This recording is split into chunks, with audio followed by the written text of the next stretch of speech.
Hi friends, இந்த வீடியோவில் வந்து நம்ம என்ன பார்க்க போகிறோம் அப்படின்னு கேட்டிங்கன்னா, இப்போ வந்து நம்மளோட தெலுங்கில் பார்த்த கங்குவா திரைப்படத்துக்கு ரசிகர்கள் வந்து மோசமான விமர்சனம் கொடுத்துட்ருக்காங்க. அதற்கு முக்கியமான காரணம் ஒன்றே ஒன்று தான் அப்படின்ட்டு வந்து சொல்லிட்டு இருக்காங்க. ஸோ இன்றைக்கி வந்து நவம்பர் 14ஆம் தேதி வந்து செம பிரம்மாண்டமாக நம்மளோட கங்குவா திரைப்படம் ரிலீஸ் ஆகிருக்கு.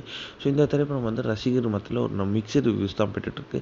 ஒரு தரப்பு மக்கள் நல்லா இருக்குன்னு சொன்னாலுமே வந்து ஒரு தரப்பு மக்கள் ஓகே அப்படின்ற மாதிரி தான் சொல்லிட்டு இருக்காங்க. ஸோ இது காமனாக எல்லா திரைப்படத்துக்கும் வர விமர்சனம் அப்படின்னு கண்டிப்பாக சொல்லியே ஆகணும். ஸோ மெயினாக வந்து நம்மளோட சூர்யாவோட ஆக்டிங் வந்து செம்ம பீக்கில் இருந்திருக்கு அப்படின்னு கண்டிப்பாக சொல்லி ஆகணுமா. ஸோ மெயினாக வந்து பீட்டர் சூர்யாவோட ஆக்டிங்லாம் வந்து வேறு லெவலில் இருக்குது அப்படின்னு தான் சொல்லியிருக்காங்க. ஸோ எல்லாருமே பாராட்டக்கூடிய விஷயம் வந்து நம்மளோட டிஎஸ்பியோட மியூசிக்.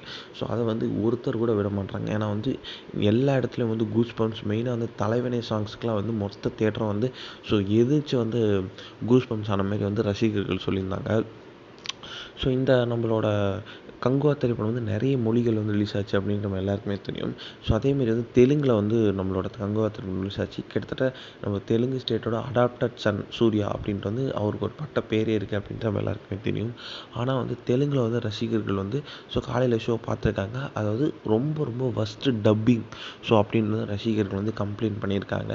இது வந்து அதனாலே வந்து இந்த திரைப்படத்துக்கு வந்து தெலுங்கு ரசிகர்கள் வந்து ரொம்ப ரொம்ப மோசமான விமர்சனம் தான் கொடுத்துட்ருக்காங்க. ஸோ டப்பிங் புரியலன்றதுனால படமே கொஞ்சம் புரியல அப்படின்ற மாதிரி சொல்லியிருக்காங்க.